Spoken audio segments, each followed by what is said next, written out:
Hola amigos de la Sodalidad Iniciática, vamos avanzando en nuestra meditación del propósito 25, los gnósticos. Esta sería la cuarta parte.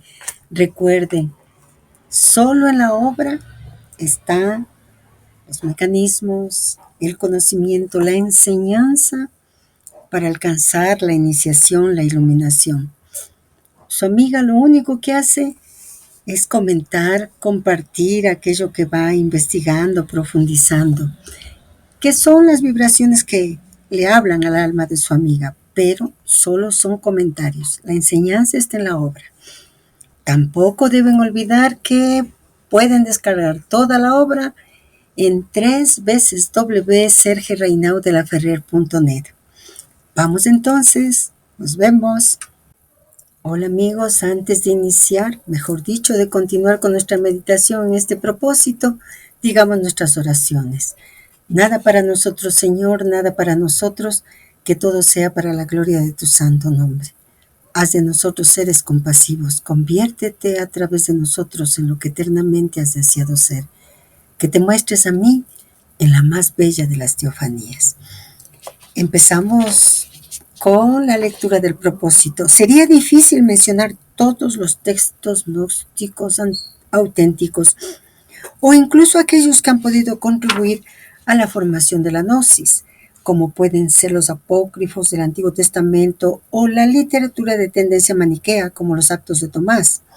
M.R. James cita en Nuevo Testamento apócrifo un curioso himno sobre las palabras del cual el Salvador y sus discípulos bailan una ronda, relatada en los Actos de Juan. Hay aún el Evangelio de Nicodemo, el libro de la resurrección del Cristo, atribuido al apóstol Bartolomé, las muy interesantes visiones celestes del Apocalipsis de Pablo. Sería preciso estudiar también una homilía copta, el discurso sobre el Abatón atribuido al patriarca de Alejandría, Timoteo.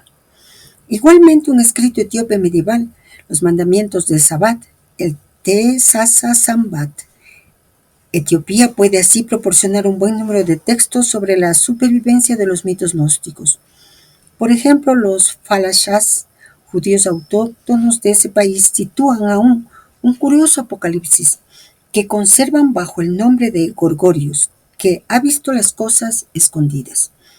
Se pueden analizar aún el maniqueísmo y el mandeísmo, revisar nuestros propósitos 10 y 11, y sobre todo referirse a la gran doctrina mística de los tratados hermetistas. El conocimiento supremo se define como un medio de elevación espiritual, como una gnosis. Es así como lo especifica Serfaus en el diccionario de la Biblia. El hermetismo se define a sí mismo como una gnosis. Este fragmento del propósito, en el cual el maestro vincula explícitamente la gnosis como vía universal de conocimiento espiritual.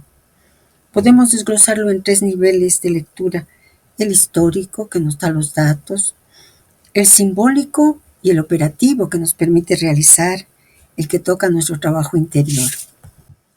Lectura histórica. La gnosis como herencia plural. El maestre muestra que la gnosis no pertenece a una sola religión o escuela, sino que es el hilo invisible que atraviesa múltiples tradiciones.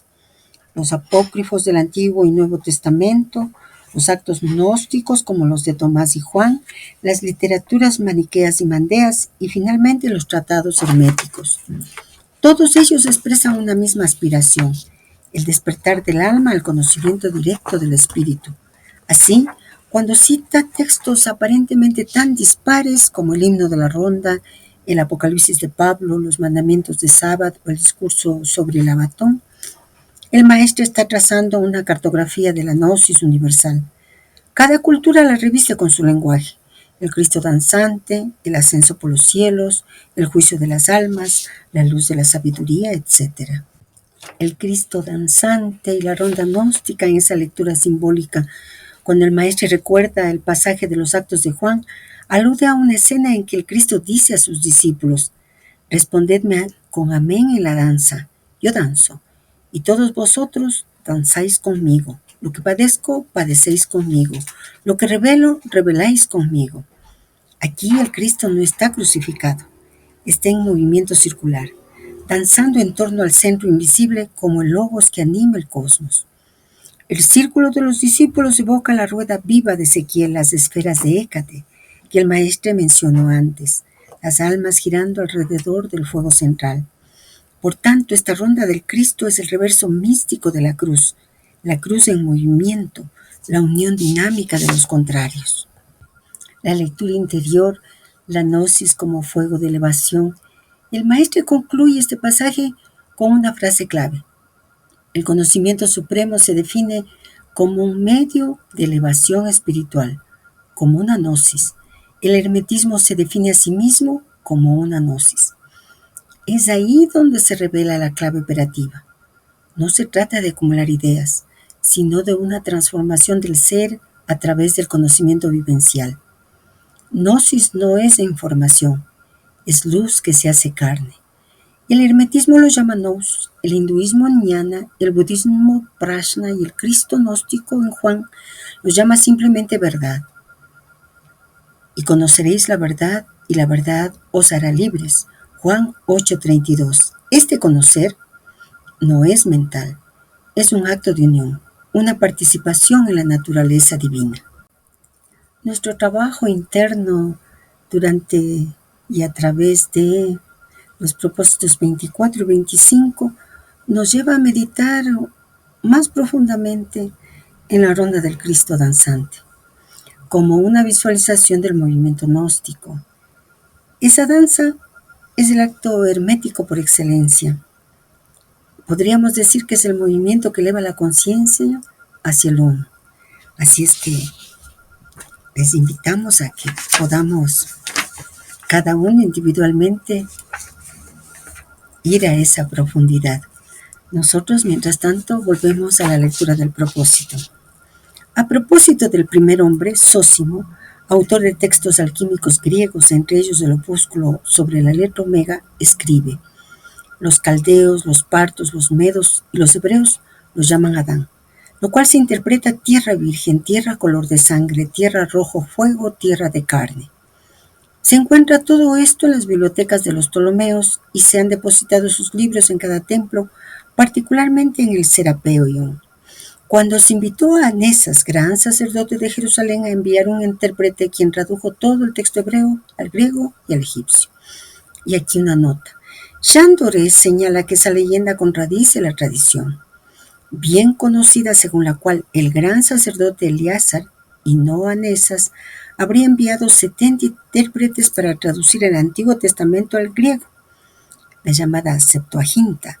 De todos modos, es cierto que el Antiguo Testamento fue conocido en Egipto también desde la época de los Ptolomeos. Se cierra la nota. Es pues así que el primer hombre que entre nosotros fue llamado Toit ha sido llamado Adán por esas gentes, con un nombre tomado de la lengua de los ángeles. Además, lo han apodado simbólicamente designándolo por 4 letras, los 4 elementos, sacados del conjunto de la esfera. Y Zósimo explica que las letras A, D, A, M corresponden a los 4 puntos cardinales y a los 4 elementos. Es así como el Adán carnal es nombrado Toy, según el modelaje exterior. En cuanto al hombre que está al interior de Adán, el hombre espiritual, él tiene a la vez un nombre propio y un nombre común. Su nombre propio lo ignoro aún hoy día. En efecto, solo Nicotea, el inencontrable, lo ha conocido. Su nombre común se dice Fos. La palabra griega Fos, siguiendo su acentuación, significa luz o también hombre. Bueno, el maestro nos entrega uno de los misterios más profundos de la identidad del hombre, como puente entre la tierra y la luz. Vamos a desplegar este fragmento por niveles, tal como lo hicimos antes para revelar ese sentido gnóstico que late detrás de Zósimo y del comentario que hace el maestro. Zósimo es considerado el alquimista de la luz y la materia. Vivió en el Egipto helenístico entre los siglos III y IV después de Cristo, en Panópolis, donde confluyeron el hermetismo, la gnosis cristiana y la alquimia egipcia. En sus escritos, él considera que el trabajo del alquimista es una operación interior, la purificación del hombre de barro hasta que se torne translúcido de luminosa materia. Cuando Zósimo habla del Adán como tierra virgen, roja, de fuego, de carne, no está haciendo una descripción física, sino simbólica.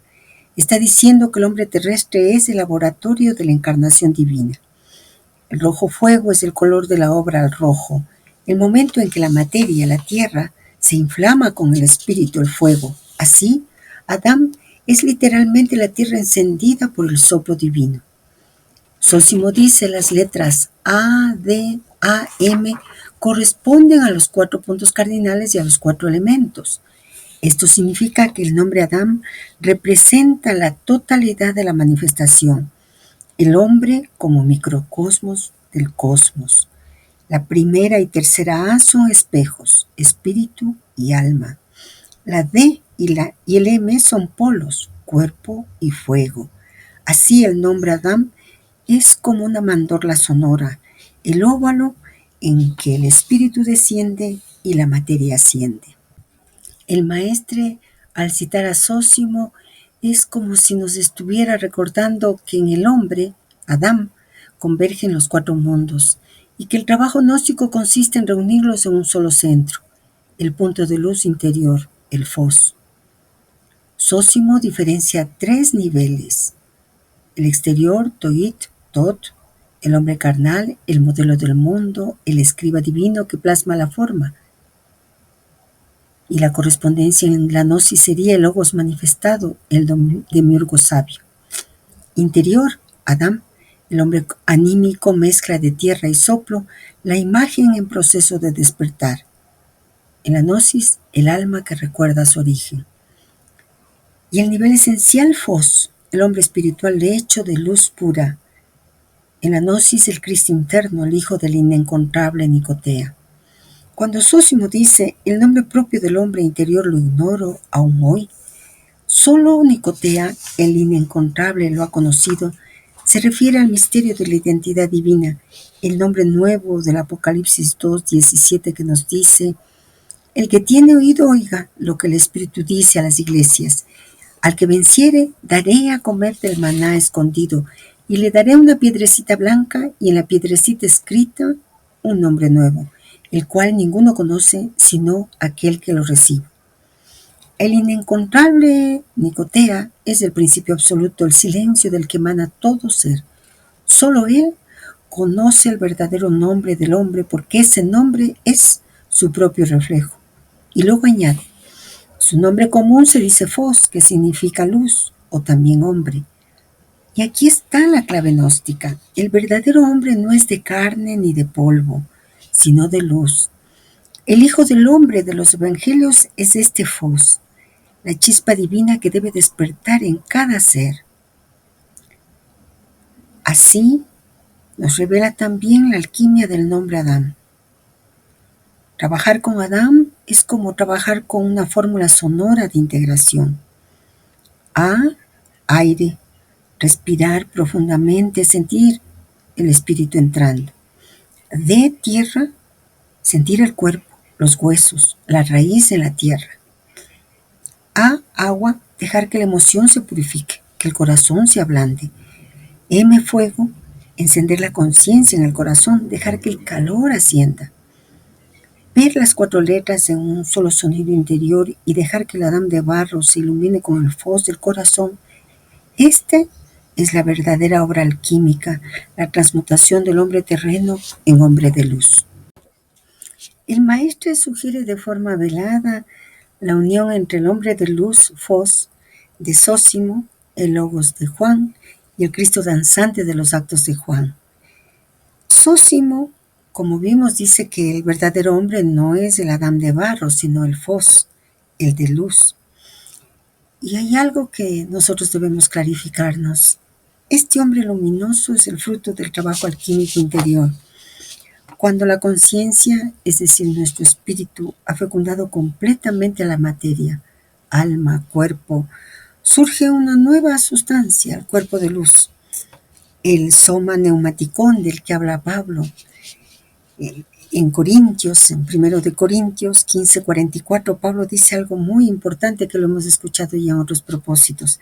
Se siembra cuerpo animal, resucitará cuerpo espiritual. Hay cuerpo animal y hay cuerpo espiritual. El Fos, por tanto, no es una metáfora, es la experiencia de saberse hecho de luz.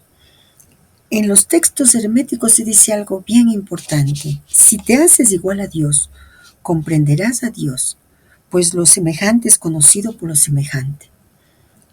Hazte crecer en medida inconmensurable, sal de todo cuerpo, trasciende el tiempo, conviértete en eternidad y entonces comprenderás a Dios. Esto está en el corpus hermético.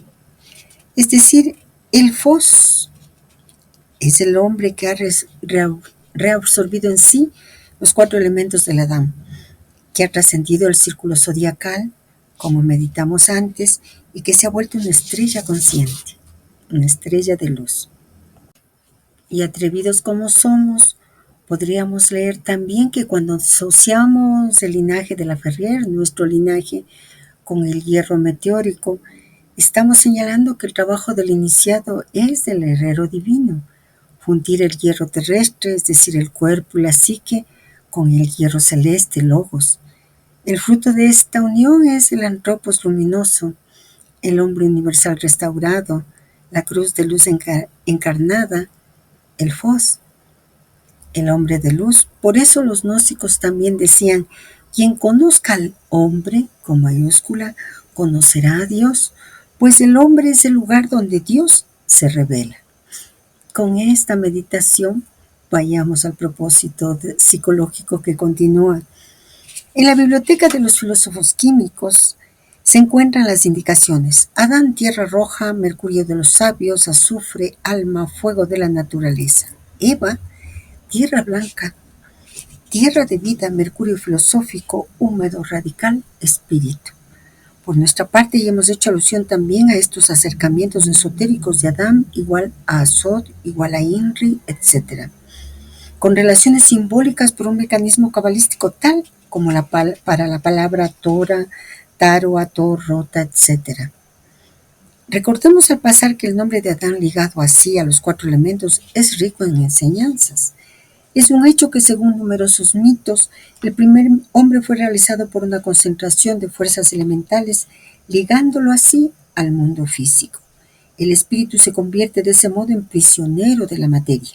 Es entonces que, si él puede realizarse, deberá rehacer la operación contraria, la gran obra de alquimia espiritual, a saber, que su constitución está basada sobre los mismos elementos, sólido, acuoso, gaseoso e ígneo, que la naturaleza, y por una transmutación encontrar la misma vibración cósmica de nuevo, con el fin de liberarse y regresar a la conciencia universal. Eso es el yugo, identificación, por el cual el ser humano retoma una pulsación original y vuelve de nuevo al Adán primitivo, compuesto por los cuatro elementos de la física antigua: tierra, agua, aire, fuego. Le queda entonces la recuperación en los elementarios, por un trabajo al cual se dan particularmente aquellos que practican el Laya Yoga, vía de la desintegración total, para unirse, yogi, de nuevo en el gran todo espiritual. Es en ese fuego primordial que asciende Zoroastro, por ejemplo. Jean Dorese tiene la opinión de que no se debe subestimar el valor de las referencias de los escritos de Zoroastro, tan nítidamente cerrados en los opúsculos de Zósimo, que en sí mismo constituyen una admirable pequeña ontología de una literatura gnóstica. Plotino y sus discípulos se encontraron ellos también unidos a los escritos halógenos, y aquí una nota que es de otra raza, nación o grupo extranjero distinto del grupo local. Se cierra la nota. Entre los gnósticos que ellos combatieron, varios apocalipsis opuestos, uno bajo el nombre de Zoroastro, otro bajo el nombre de Zostriel, otro Mauranio, de quien, según ciertas tradiciones, Zoroastro habría sido descendiente. Porfirio y Amelius habrían probado inclusive que sus adversarios compañían, o más bien compilaban, esas pretendidas revelaciones en una época que podía ser aún reciente. La literatura maniquea ponía también a Zoroastro en el número de sus profetas, al mismo título que Jesús.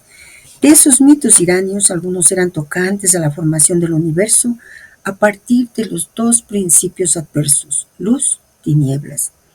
Otros evocaban el envío a este bajo mundo de un Salvador salido de la simiente de Zoroastro. Más aún, de esa literatura habían salido cantidad de tradiciones cada vez más confusas, y las cuales Zoroastro, según la ocasión, cambiaba de rostro para identificarse como el profeta Set, hijo de Adán, mientras que su descendiente, Zoroastrian, se convertía en una figura de Jesús. Así se encontraba ampliamente justificado el viaje que habían emprendido los magos guiados por la estrella hasta el pesebre de Belén.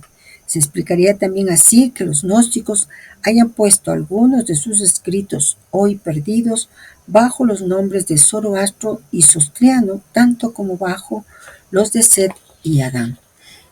El maestro está tejiendo un hilo de sabiduría muy profunda para mostrarnos las correspondencias entre los sistemas míticos del Oriente y la gnosis cristiana. Y sobre todo está apuntando al secreto de la alquimia interior del hombre universal.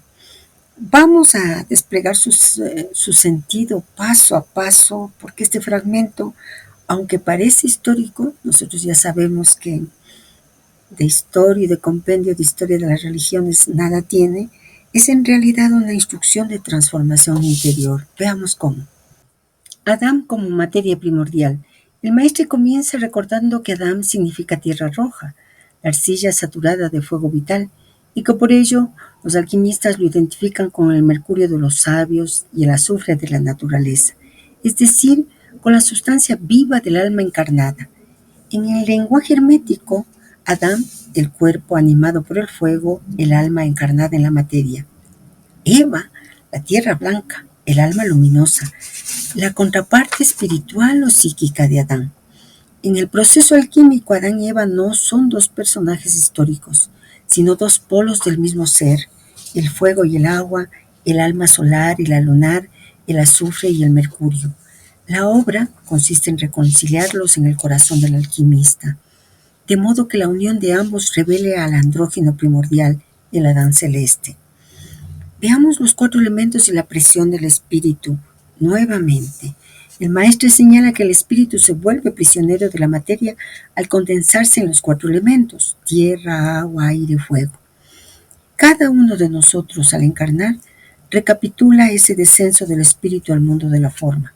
Por eso la gran obra consiste en recorrer a la inversa el camino de la densificación, como señala el maestro.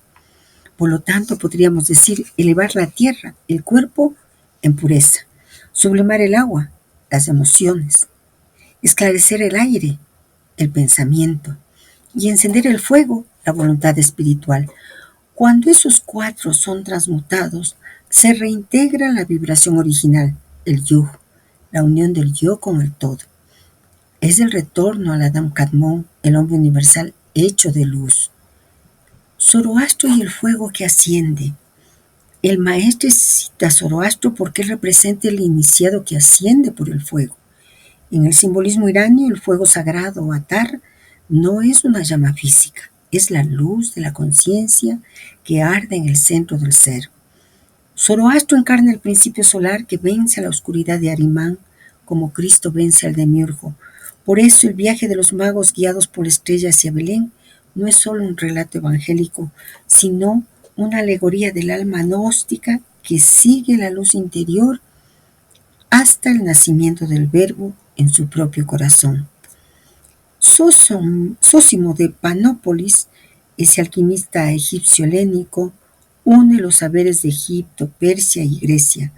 Cuando él dice que el primer hombre fue llamado Tot, y Adán, está revelando que el hombre original es también el Logos, el principio de la sabiduría creadora.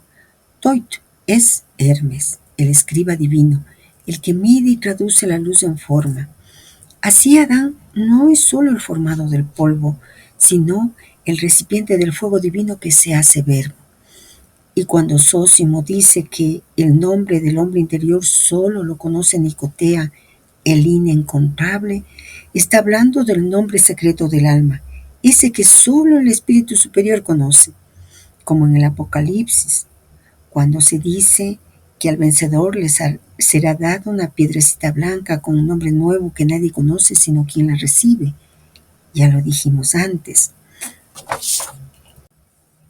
Y el maestro subraya algo muy importante. Él nos dice que en los textos gnósticos, Zoroastro, Set, Adán y Cristo se reflejan unos a otros. Esto es una comprensión de que todos esos nombres designan el mismo misterio. La luz que desciende al mundo se reviste de materia y luego asciende transformando esa materia en espíritu. Por eso, cuando el maestro menciona la estrella que guía a los magos, está hablando de la chispa de gnosis que nos conduce a reconocer el Cristo interior. El viaje de los magos podríamos nosotros leerlo como el viaje del alma por los mundos elementales hasta el nacimiento del verbo en el corazón. Volvamos al propósito entonces. De esos mismos siglos nos ha llegado una gran cantidad de textos mágicos, alquímicos y astrológicos cuyos orígenes e historias se nos escapan casi absolutamente. Ellos han sobrevivido en griego, en copto y en traducciones árabes o incluso latinas. La mayoría de esos escritos místicos se han prestado mutuamente mitos, figuras de divinidades y rituales sin ninguna preocupación por fronteras religiosas. En efecto, aun para aquellos que poseen una extensa documentación sobre la doctrina de los gnósticos, el origen de la gnosis es objeto de dos hipótesis. Numerosos historiadores han considerado esa doctrina como una simple herejía que nació y se desarrolló en el interior del cristianismo. Pero según Puig, semejante teoría tiene el defecto de concordar mal con ciertos hechos tales como, por ejemplo, la existencia de una secta gnóstica como aquella de los mandeos, que considera a Jesús como un profeta de mentira cuya impostura Enoch Utra ha denunciado. Es por ello por lo que otros historiadores consideran que mitos cuya estructura es auténticamente gnóstica se han desarrollado tanto en el judaísmo como en el islam. Se supone que esas doctrinas diversas han tenido por fuente un mismo fondo de mitos y de imágenes que se remontan a algunas fuentes comunes anteriores al inicio de nuestra era. Esa fuente ellos lo han buscado en Egipto, Babilonia y a veces hasta en la India. Por nuestra parte, nosotros nos inclinaríamos más bien hacia esta última teoría, e inclusive si el gnosticismo hubiese tomado nacimiento verdaderamente en su gran manifestación en Egipto, por ejemplo, es muy plausible que existiera ya en el Próximo Oriente proviniendo por otro lado de la India, quizás aún de las regiones del Himalaya. Como para todas las enseñanzas, siempre puede tratarse en primer lugar de una lección oral transmitida de labio oído, de maestros a discípulos. Después, la concepción se extiende a diversos lugares para tomar nacimiento como organización y en realidad se pierde la verdadera huella o al menos el origen real.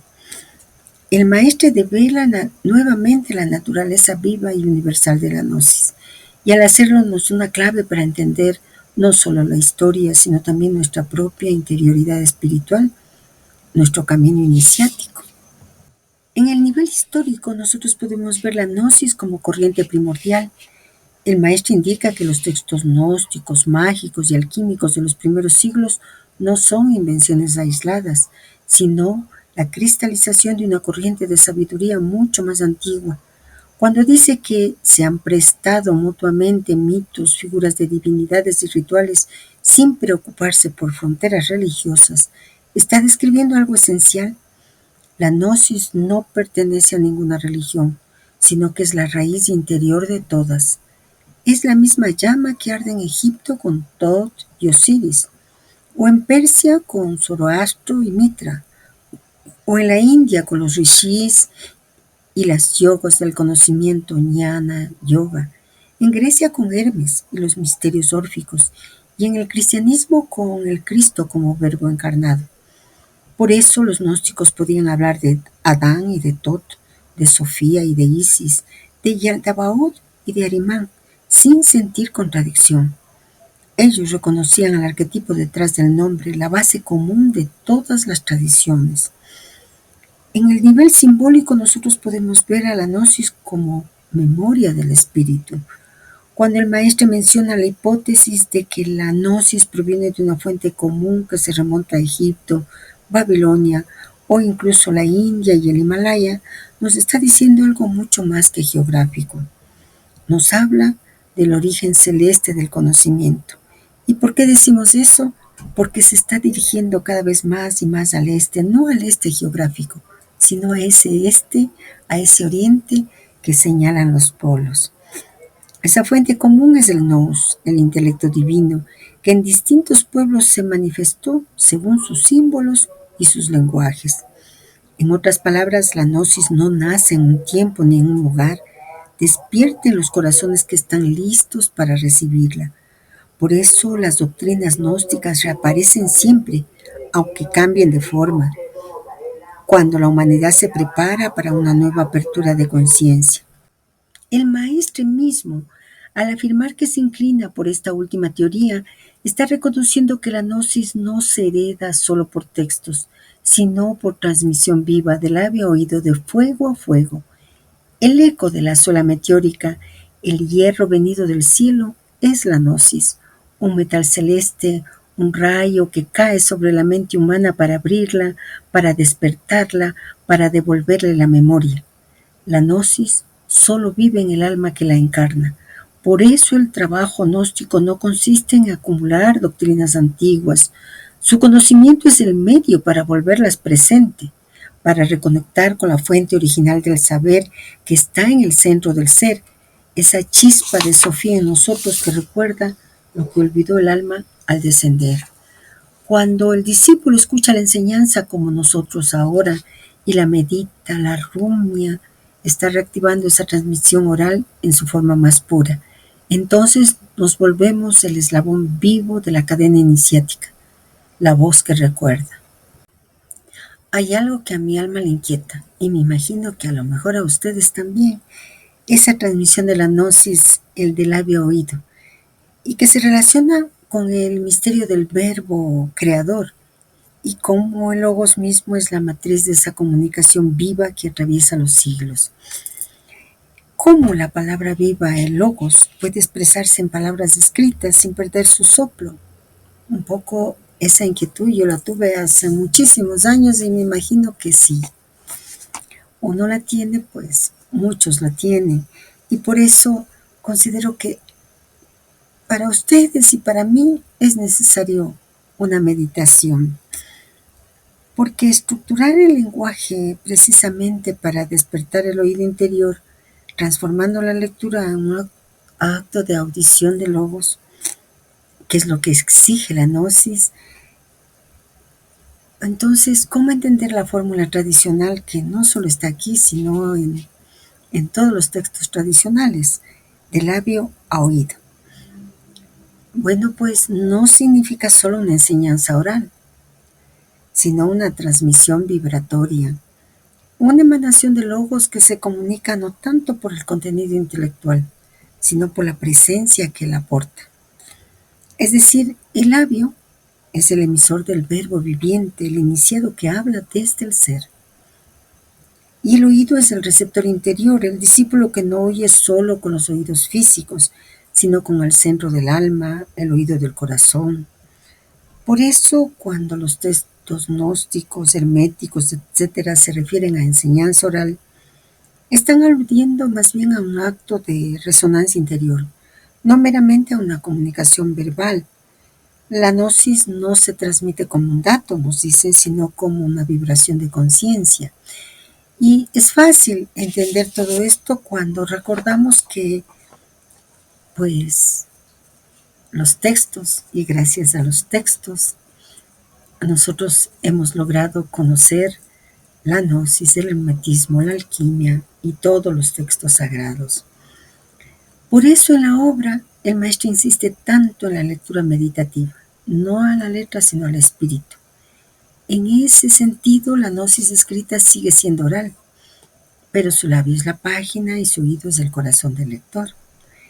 Entonces el misterio del labio oído no se rompe, solo se transmuta, como el espíritu que al pasar por la materia la ilumina desde dentro. Con esa aclaración que es para mi alma, e imagino por qué, para muchas almas, podemos volver a la lectura del propósito.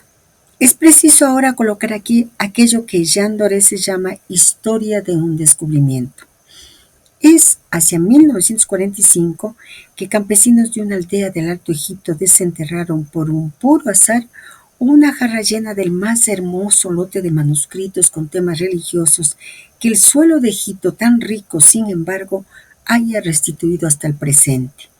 En 1946, el lamentado Togo Mina, que dirigía entonces el Museo Copto de El Cairo, tuvo la suerte de ver circular uno de esos manuscritos en manos de un traficante y lo compró.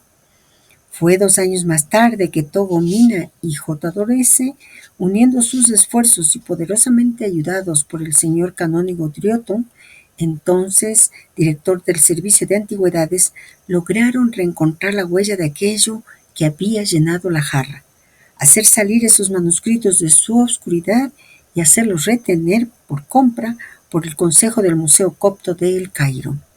El diario El Mundo de París publicó el 23 de febrero de 1948 un pequeño comunicado: descubrimiento de un papiro del siglo IV.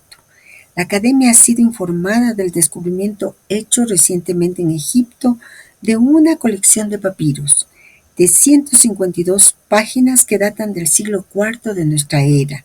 Ella contiene en traducción copta 5 libros gnósticos inéditos. Ellos dan interesantes informaciones sobre ciertas creencias de esos tiempos, y cierra comillas.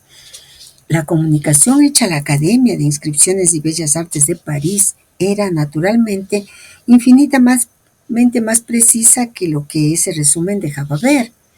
La prensa mundial se apoderó igualmente del asunto y los periódicos de casi todo el mundo publicaron artículos comprendiendo las revistas New Week y Arqueología. Después de sus primeros descubrimientos, Jean Doré se fue a comunicarlos en Europa y regresó a Egipto habiendo sabido que otros manuscritos estaban en circulación. Había una docena, casi todos enteros en sus encuadernaciones de cuero flexible. Entonces, de sorpresa en sorpresa, contó una cuarentena de nuevos escritos, algunos de los cuales se ornaban de títulos prodigiosamente atrayentes: Revelación de Adán a su hijo Set, el Evangelio de Tomás, la paráfrasis de Sem, interpretación de la Gnosis, etc. Eso era la biblioteca sagrada de una secta antigua, muy verosímilmente completa, que reaparecía por primera vez, citado en los libros sagrados de los gnósticos de Egipto. Jamás la literatura faraónica había revelado un conjunto tan rico y homogéneo. Los maniqueos de Fayum no habían transmitido más que algunos de sus escritos. Solo las ricas bibliotecas de Togonguan en Asia Central habían aportado conjuntos más vastos. Hemos tenido ya la ocasión de citar en estos textos los vestigios de las antiguas civilizaciones que han sido preservadas en las arenas del Turquestán chino, que son las únicas perfectamente conservadas como aquellas de Egipto. En Togonguan, unas grutas tapiadas hacia el 1030 revelaron a Pepe Liot por una parte y a Aurel Stein por otra más de 15.000 manuscritos que se remontan hasta el siglo VI. En Gilgil, una torre búdica arruinada contenía aún numerosos manuscritos, algunos de los cuales datan del siglo IV. En fin, en lo que concierne a los preciosos documentos gnósticos que fueron estudiados por Jean Doré, parece que han sido sacados del suelo cerca de Han Radun, en los parajes de Nag Hammadi, unos 100 kilómetros hacia abajo de Luxor. Habían sido encontrados en una jarra cerca del sitio del antiguo pueblo de Keno Bosquión, al pie de la montaña llamada Jebel al-Tarif. Esa región es bastante mal conocida por los arqueólogos. La capital de Nag Hammadi es Hou, que se encuentra sobre la ribera occidental del río, pero fueron los alrededores inmediatos de Keno Bosquión, sobre la ribera este del Nilo, los que hacia la época a la cual se remontan los papiros en cuestión, se volvieron más particularmente célebres. Ese prestigio está ligado a los más antiguos recuerdos del monaquismo cristiano. El nombre de la aldea era en copto Shenesit, última forma de un nombre egipcio que significaría las acacias del dios Set. Los comentadores gustan de reconocer que el país, pues, habría sido consagrado a la divinidad que la mitología faraónica opondría a Horus. Este fragmento del propósito es en verdad una de las claves para comprender el renacimiento de la gnosis en nuestra era moderna. El maestro no está relatando solo un hecho arqueológico, está señalando una epifanía universal, un redescubrimiento del verbo escondido en la tierra. Volvamos a recorrer esta parte del propósito en esos tres niveles como antes: histórico, simbólico y gnóstico, es decir, interior. El nivel histórico, el hallazgo de Nag Hammadi. En 1945, como nos cuenta el maestre, unos campesinos del Alto Egipto cerca de Nag Hammadi hallaron una jarra sellada que contenía códices de papiro. Eran los textos que hoy conocemos como la Biblioteca de Nag Hammadi, una colección de tratados gnósticos del siglo IV después de Cristo, escritos en copto, entre ellos el Evangelio de Tomás, el Evangelio de Felipe, el Evangelio de la Verdad, el Apócrifo de Juan, la hipóstasis de los arcontes, la Sofía de Jesús Cristo, la paráfrasis de Zen, entre otros. El hallazgo fue casi milagroso. Aquellos libros enterrados probablemente por monjes del desierto para protegerlos de las persecuciones eclesiásticas habían dormido bajo la arena durante 1500 años. Cuando la jarra se abrió, la gnosis habló de nuevo. El maestre cita con precisión a Jan Dorese y Togomina, los primeros que comprendieron la magnitud del hallazgo. Y cuando nos dice que sus manuscritos se encontraron en el sitio antiguo de Keno Busquión, las acacias del dios Set, nos está dejando una pista simbólica crucial. Vayamos entonces a ese nivel simbólico, el retorno del conocimiento oculto. Set, en la tradición egipcia, es la divinidad del desierto, del oculto, del poder desintegrador que también protege el umbral. Horus, la luz solar, y Set, la sombra activa, son dos polos del mismo principio. El país de Set, las acacias, es el lugar donde la materia guarda lo sagrado, donde la oscuridad conserva la semilla de la luz. ¿Y qué fue lo que salió de esa tierra consagrada a Set?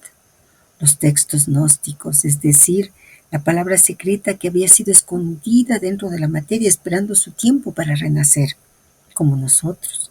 La gnosis reaparece en el siglo XX como el Cristo en el sepulcro, envuelta, enterrada, pero viva. Y la jarra de Nag Hammadi se convierte en un símbolo del útero terrestre, el vientre de la madre que guarda el verbo hasta su nueva encarnación. Por eso el maestro al narrar este episodio lo coloca dentro del preámbulo de la nueva era, el retorno de los misterios, el despertar del linaje de los hijos de la luz que reconocen de nuevo su herencia espiritual. En el nivel gnóstico interior nos está hablando del descubrimiento en nosotros mismos. Cada uno de nosotros tiene dentro una jarra sellada, una vasija enterrada bajo los siglos del olvido. En ella está guardado nuestro propio evangelio secreto, nuestra gnosis interior. El trabajo del buscador, del iniciado, consiste en cavar, desenterrar, romper el sello y leer su propio libro interior. Así, lo que ocurrió en Egipto en 1945 no es solo un hecho histórico, es una imagen del alma humana reencontrando su memoria divina. La tierra roja, Damag, es nuestro cuerpo, la jarra sellada, nuestro inconsciente, los códices gnósticos, los fragmentos de la verdad que dormían en nosotros. Por ello, para las tradiciones, la iniciación es recuperar la memoria sagrada. Y que el hallazgo haya tenido lugar en la tierra de Set no es casual. Set representa también la sombra necesaria del proceso iniciático, la prueba, la oscuridad que debe ser atravesada para que la luz vuelva a hablar. Así, amigos de la sodalidad iniciática, el maestro nos está diciendo que la gnosis no ha muerto, sino que, como las semillas de acacia en el desierto, espera el tiempo propicio para germinar, y ese tiempo es ahora, en quienes despertamos el oído interior en esa nueva humanidad en marcha, como dice el maestre, que ve las señales del retorno del verbo al alma. He rumiado mucho como las vaquitas, sobre todo la enseñanza la revelación más que enseñanza que transmite el maestro. Y les quiero confesar, escribo, no puedo mantener la idea, el esquema mentalmente, necesito escribirles, he contado algunas veces, porque si no mi pobre lengua tiene dislexia, todas las dis. Y muchas de las cosas que escribo digo, no, creo que esto no corresponde. Y, y las voy guardando, pero esta que he escrito, que he estado rumiando, rumiando, rumiando, es cierto que no me atrevo a decirlo, pero, pero me atrevo, a la final somos amigos ya. Estamos en el propósito 25 en los misterios mayores y digo que eso que siento que hemos alcanzado el corazón mismo del misterio, que el Hijo del Hombre no es ya una persona, sino un estado de conciencia colectivo, el advenimiento de una humanidad capaz de encarnar el principio crístico en la materia, en la mente, en la vida entera, me ha estado comiendo mientras he estado meditando y meditando cada vez en todo lo que el maestro nos dice. Y he recordado lo de Jean Rostand, declarando que los seres humanos hemos alcanzado el culmen de nuestra evolución, y el maestro aclarando que nos resta alcanzar nuestro desenvolvimiento espiritual.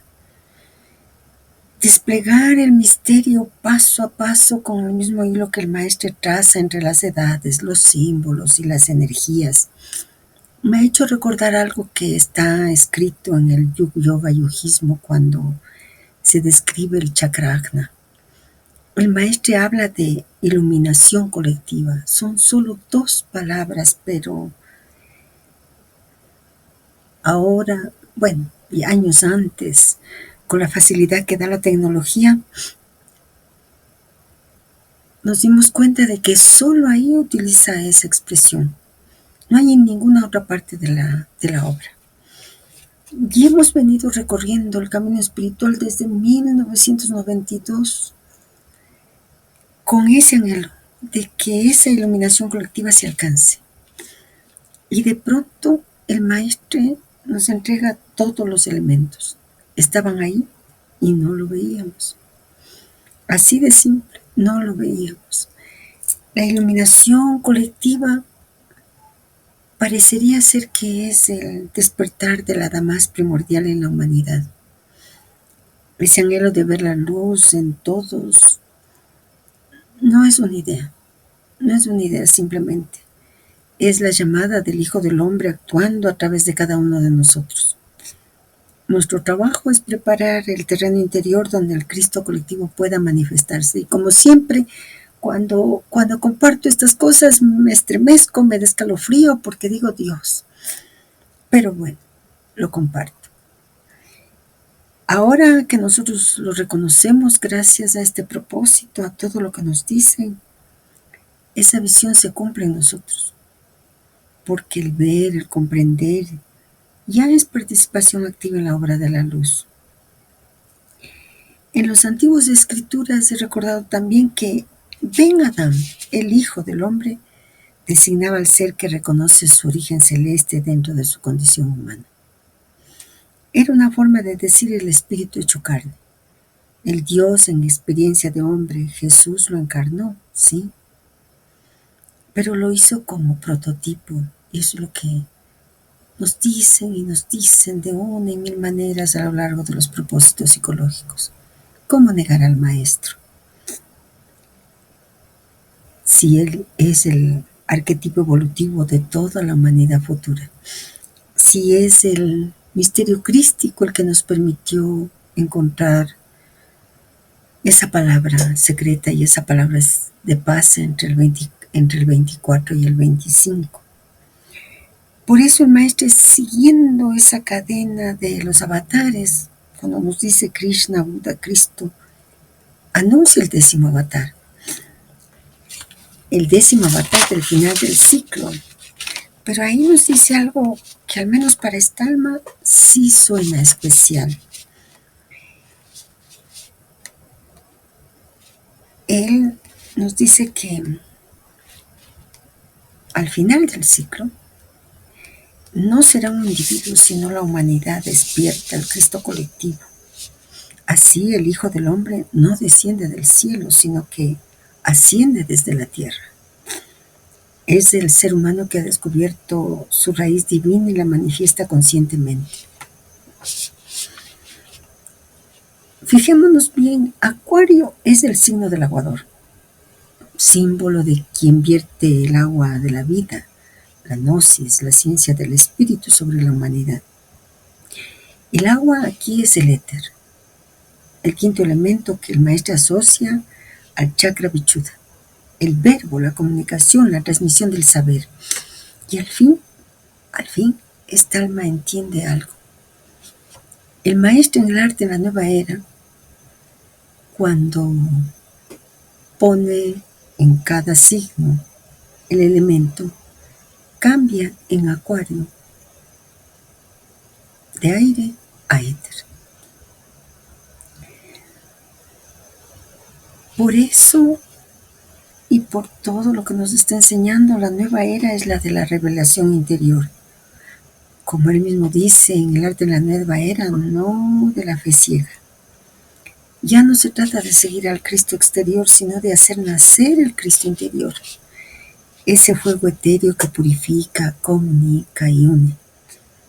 En el lenguaje del yoga, diríamos que la kundalini, el fuego, asciende hasta la garganta. Y el verbo, el logos, comienza a hablar a través del ser humano.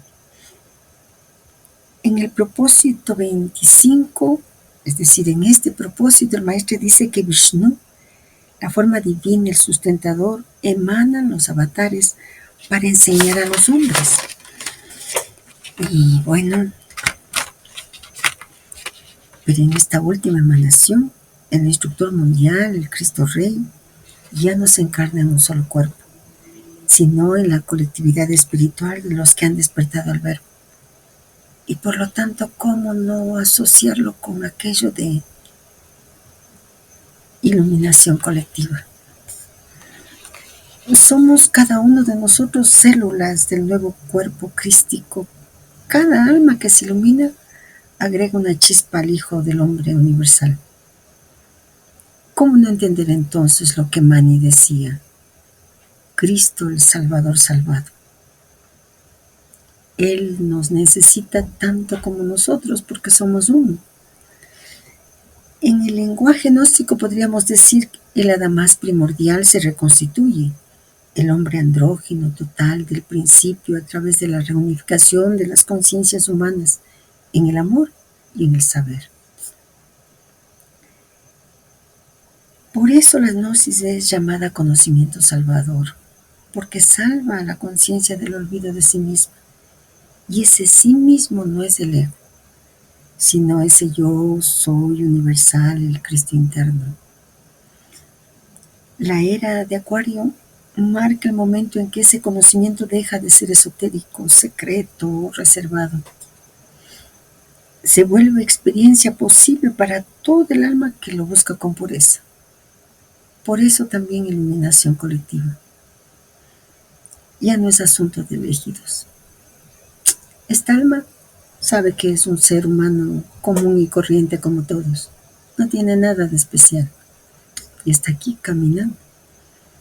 Y está aquí iluminándose con los misterios mayores. En términos del maestro, él nos dice, yo soy Dios en mí mismo. Y no como blasfemia, aunque el cuerpo se estremezca, sino como cumplimiento. El ser humano ha madurado para reflejar la esencia una. Jean Rostand consideraba que habíamos alcanzado el culmen y el maestro decía que faltaba, y claro que falta.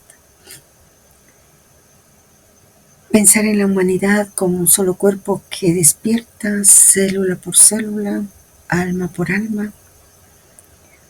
Pronunciar desde el silencio que el Hijo del Hombre se levante en todos los hombres es como dar cumplimiento a la era de Acuario, que no anuncia un nuevo Mesías personal, sino la humanidad convertida en mensajera. El Cristo colectivo, el Hijo del Hombre universal, es la voz del Espíritu hablándose a sí mismo a través de todos nosotros. Y he recordado también lo que los astrólogos como José Millán dice. Dicen que la carta natal ahí están todas las energías hablándonos y hablándonos potencialmente. De igual manera, la era de Acuario está ahí.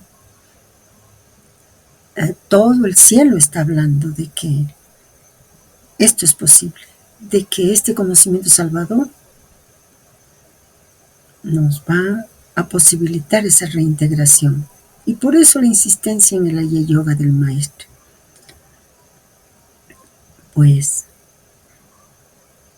esa iluminación colectiva es posible, nos lo está diciendo todo el propósito 25. Bueno, y disculpen, pero así siente esta alma. Tal vez esté equivocada, no lo sé, pero eso siento. Volvamos a la lectura del propósito. Por nuestra parte, no analizaremos esas dos grandes polaridades bien conocidas en astrología, polo de Horus a 120 grados sobre la eclíptica y polo de Set a 300 grados. Es en el zodíaco la puerta de la luz, intersección entre el domicilio de la luna y el sol, y la puerta de las tinieblas, en la cúspide entre Capricornio y Acuario, doble residencia de Saturno. Lo que es mucho más impresionante es la mención de la acacia, planta sagrada cuyo símbolo es muy importante en francmasonería y que los maestros tienen que responder que les es conocido. Este pasaje desconcierta al principio y ya veremos por qué. Además, el maestro entreteje astronomía sagrada, mitología egipcia y simbolismo iniciático masónico en una sola imagen. Vamos paso a paso porque necesitamos ver cómo las piezas encajan tanto en lo cósmico como en lo gnóstico.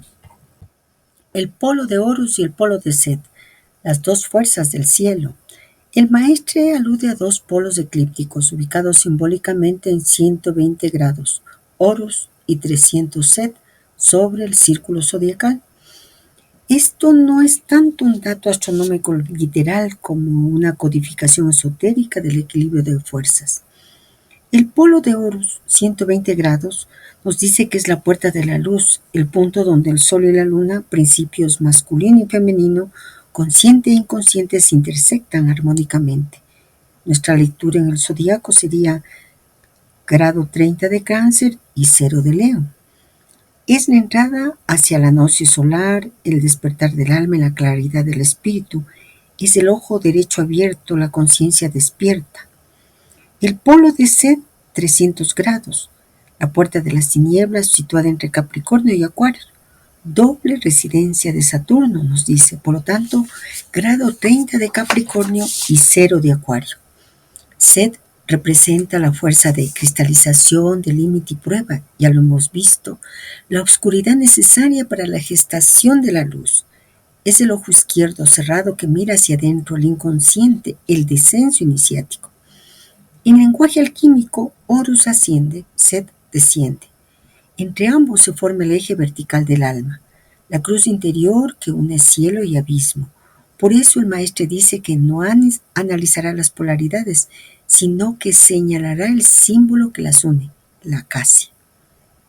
Y nosotros sabemos que la acacia es el árbol de la inmortalidad. En la tradición egipcia, la acacia, Shittim, es el árbol donde nació el dios solar. Según algunas versiones, Isis concibió a Horus en un bosquecillo de acacias. Es también la madera con la que se fabricó el Arca de la Alianza. Éxodo 25:10. En la masonería, la acacia es la planta sagrada de los maestros, símbolo de la vida incorruptible, del espíritu que sobrevive a la muerte, del cuerpo y del ego. Por eso cuando el maestro dice planta sagrada cuyo símbolo es muy importante en francmasonería y que los maestros tienen que responder que les es conocido, alude al momento de la resurrección de Hiram en cada uno de nosotros, maestro interior que muere y renace. El iniciado al ser interrogado responde, la acacia, la siempre verde, me es conocida. Así nosotros respondemos, porque hemos reconocido en nuestro sí mismo el principio inmortal, la raíz viva del espíritu. El maestro que nos transmite Los dos polos, Horus, Set, no son enemigos, no son contradictorios, son complementarios. Ambos forman el eje de la gran obra, el ascenso de la conciencia desde las tinieblas hacia la luz. El maestro al unir estos símbolos nos está diciendo en esencia que el conocimiento verdadero, el conocimiento salvador, la gnosis, no consiste en huir de la oscuridad, sino en atravesarla con la luz del espíritu. Solo quien conoce la acacia, es decir, la vida inmortal, puede transitar la puerta de Set sin perderse y renacer en la puerta de Horus. Cuando nosotros decíamos que nos causaba desconcierto este pasaje, es porque recordamos la transmisión de nuestro amigo Guénon. En su libro El simbolismo de la cruz y otros escritos, él nos habla de la puerta de los dioses, ubicada en Capricornio, y la puerta de los hombres en Cáncer. Lo que ahora nos dice el maestro es como si el simbolismo girara sobre sí mismo, como si las puertas celestes se reflejaran en un espejo. Y es allí donde la sabiduría tradicional se vuelve más viva. Veamos con calma cómo se concilian las dos enseñanzas. Dos, la del maestro en este propósito y la de nuestro amigo René Guénon. Las dos puertas, Capricornio-Cáncer. René Guénon, siguiendo a los pitagóricos, a Macrobio y la tradición hindú, enseña que existen dos puertas zodiacales, por donde las almas entran y salen del ciclo de las manifestaciones. Puerta de los hombres, Cáncer a 15 grados.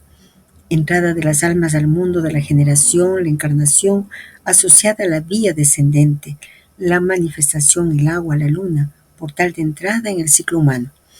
Puerta de los dioses, Capricornio, 15 grados. Salida de las almas del ciclo, regreso al estado supracósmico, asociado a la vía ascendente, el retorno al espíritu, el fuego, el sol, portal de salida hacia la eternidad. Este eje Cáncer-Capricornio divide el zodiaco en dos mitades, la vía descendente de Cáncer a Capricornio, involución, y la vía ascendente de Capricornio a Cáncer, evolución espiritual. El maestre describe polo de Horus a 120 grados sobre la eclíptica, puerta de la luz, intersección del domicilio de la luna y el sol. Polo de Set a 300 grados, puerta de las tinieblas, cúspide entre Capricornio y Acuario, doble residencia de Saturno. Él no contradice el eje transmitido por Guénon, proyecta otro nivel de lectura, el zodiaco interior o gnóstico que refleja el proceso iniciático dentro del alma humana. Veamos cómo se articula. Lo que Guénon ve en el plano universal del alma cósmica, el maestro lo interpreta en el plano del alma individual. La puerta de Horus, Leo Cáncer, sería el despertar de la luz solar en el corazón del hombre, mientras que la puerta de Set, Capricornio Acuario, representa el descenso del espíritu en la materia y la oscuridad de la mente separada. De ahí que nosotros podríamos hacer una síntesis interior, para que así el cambio que percibimos no realmente veamos que no es una contradicción, sino una rotación del punto de vista. Guénon mira desde el cosmos hacia el alma, macrocosmos, microcosmos, y el maestro mira desde el alma hacia el cosmos, microcosmos, macrocosmos. Y lo que en Guénon es salida del ciclo Capricornio, en el maestro se vuelve entrada a la luz interior, Leo, porque el movimiento se invierte cuando se contempla desde adentro. Así, el desplazamiento simbólico que hace el maestre del signo al polo, del plano horizontal al eje vertical del alma, une la astrología sagrada, la orientación ritual y la gnosis interior. Se realiza en nosotros. Y también me ha permitido recordar algo que Víctor alguna vez decía. Pues tengan y pongan atención, el mismo símbolo lo vamos a leer dependiendo desde dónde lo leemos.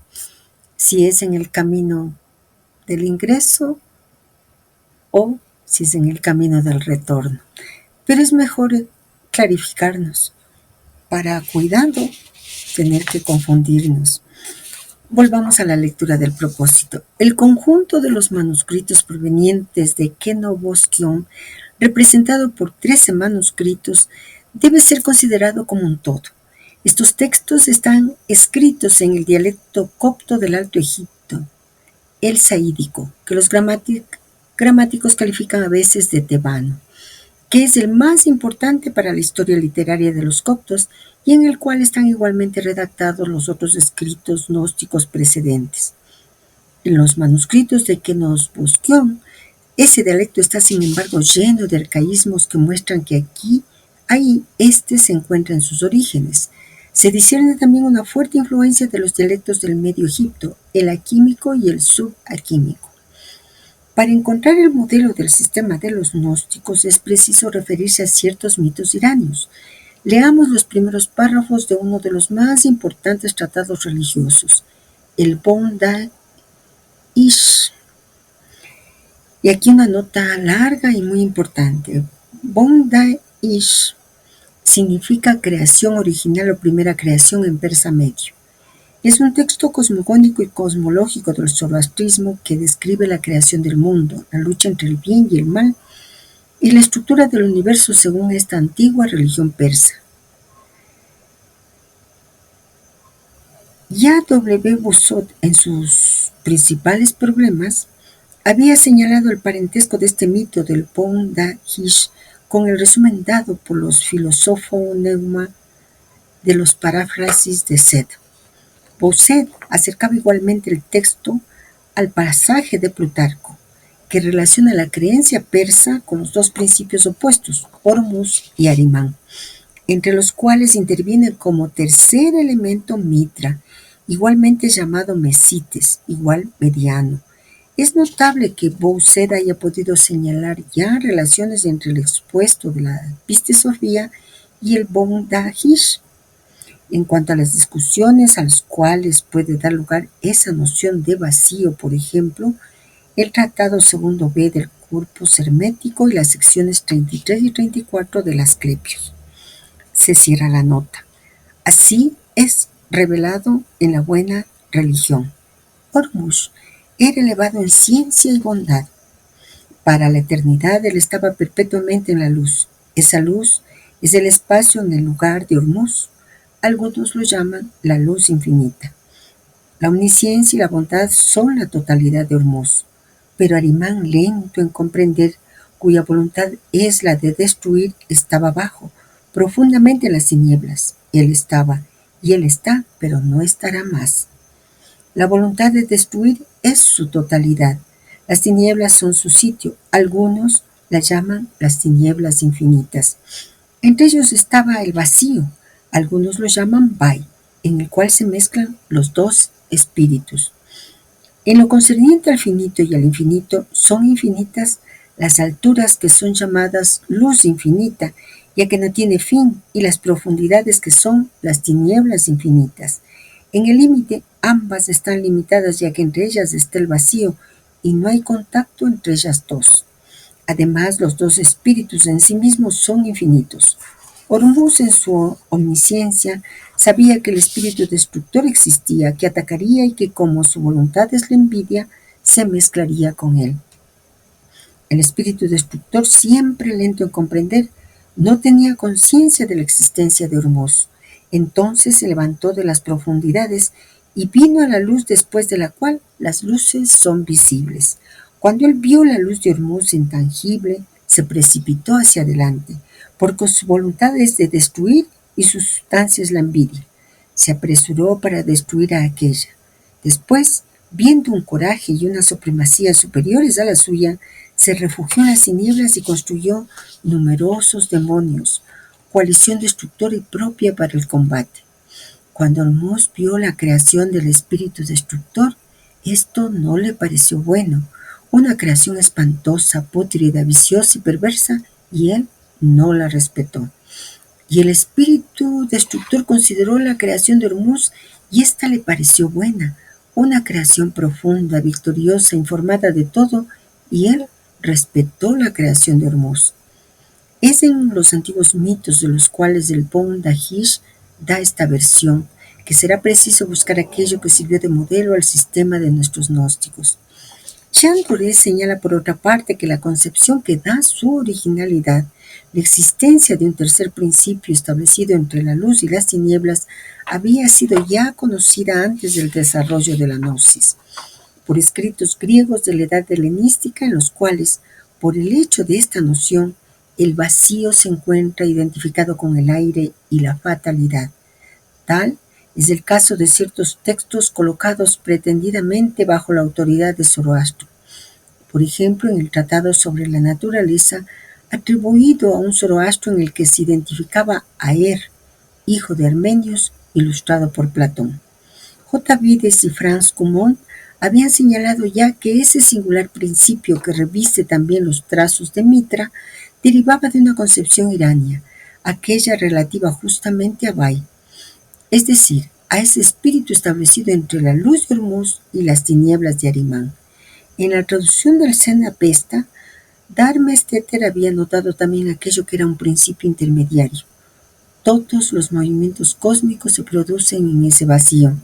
De ahí la identificación o al menos la relación muy estrecha de Bai con el tiempo y con el destino. E. Peterson, en La liberación de Adán, ha reconocido por su parte la existencia de ese mismo principio intermediario identificado con la fatalidad en las dos oraciones mágicas cuyo sustrato gnóstico ha descubierto.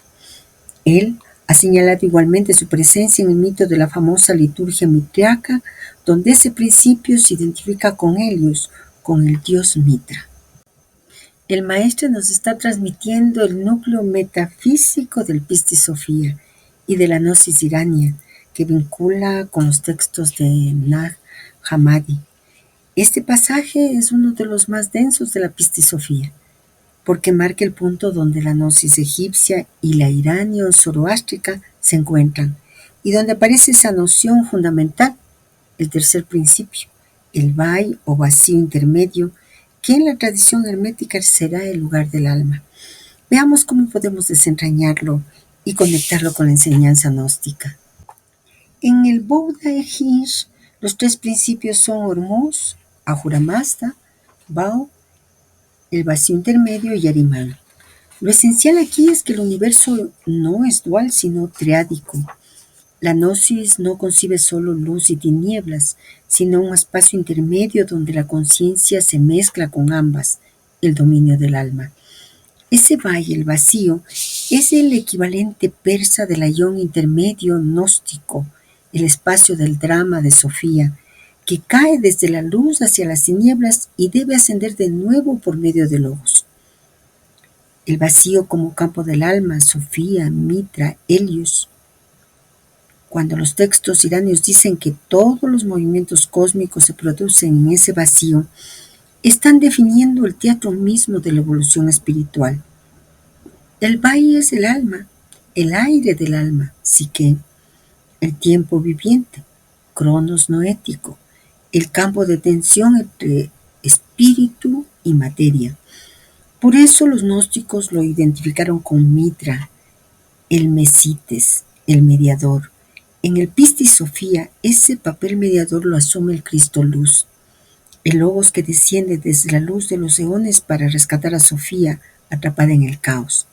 Así, la cosmología de los tres principios se traduce en la visión gnóstica como luz infinita, es decir, el Padre, la plenitud, el Espíritu, vacío intermedio, es decir, el alma, Sofía, el mediador, Cristo, y las tinieblas, la materia, el caos, la ignorancia. En el eco hermético y alquímico, el aire se ve como mediador. El maestro cita al corpus hermético y al Asclepius para mostrar que esta estructura no es solo iranio o zoroástrica, sino universal y está en la tradición primordial. En el Poimandres, por ejemplo, el espíritu se mueve sobre las aguas y del encuentro entre la luz, nous, y las tinieblas surge el aire, el alma del mundo. En el Asclepios el aire es la morada de los demonios y de los astros, el medio donde el alma se purifica antes de su ascenso. Por eso el aire, Bai, es también el lugar del destino, porque el alma, mientras está en el medio, sufre las influencias cósmicas, el tejido de las estrellas que determina su rueda. Pero el iniciado que atraviesa ese aire sin ser retenido lo convierte en éter luminoso, el cuerpo de gloria. El maestre también nos habla de Mitra, Helios, el mediador solar. El maestre y Doré se recuerdan que en la liturgia mitriaca ese principio intermedio es Helios, Mitra, el sol invocado por el alma durante su ascenso a través de las esferas. Mitra es entonces la figura solar del Cristo gnóstico, no el Padre inaccesible ni el caos inferior, sino el puente entre ambos. Por eso los gnósticos y luego los alquimistas lo representaron como el sol del corazón o el fuego central en donde se unen el oro, luz, y el plomo, materia. Si unimos todo esto con el Pistis Sophia, la estructura se hace clara.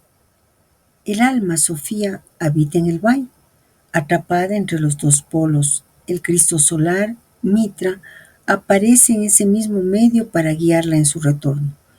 Y el iniciado repite ese proceso en sí mismo. Atraviesa el aire del alma, el vacío de sus contradicciones, y por el fuego del espíritu se reúne con la luz.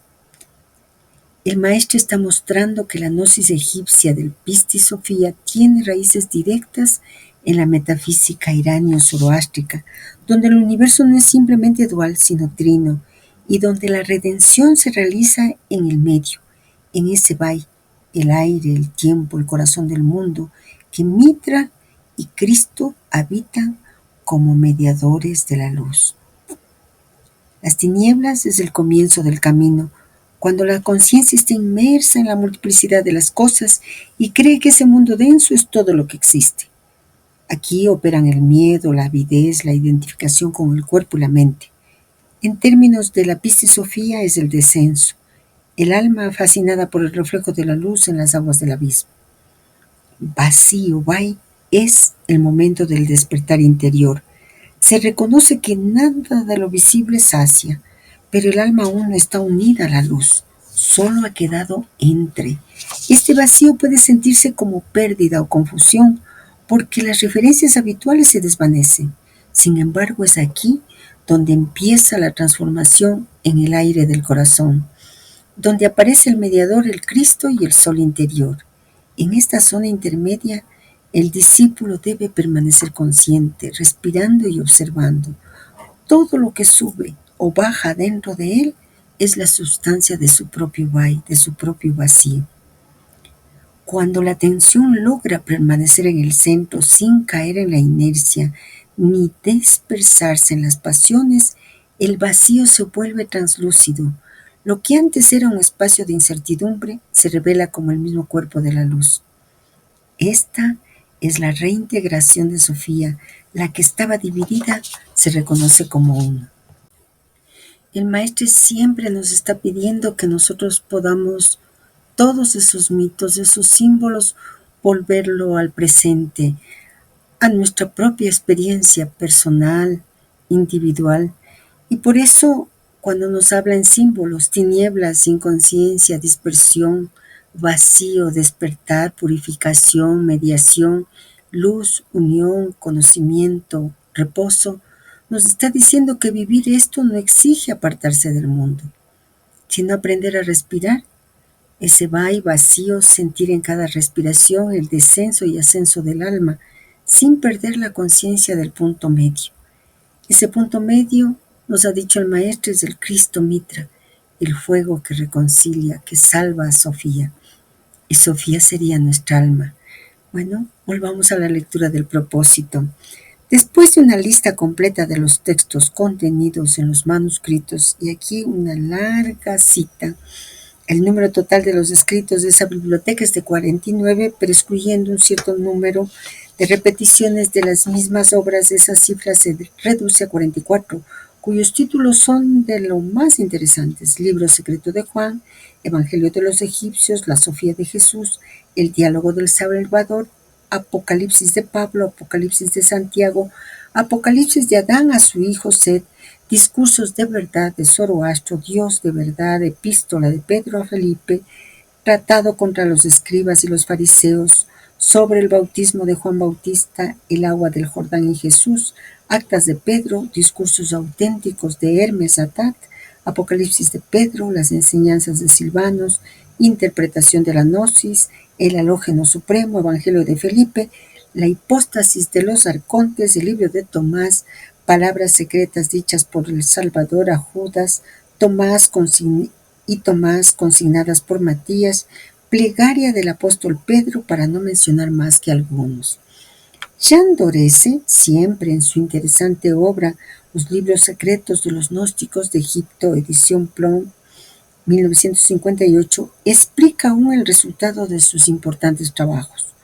Otro problema suscitado por nuestro escrito es que el profeta al cual su revelación es atribuida es indiferentemente denominado Sem, es decir, Sem o Set.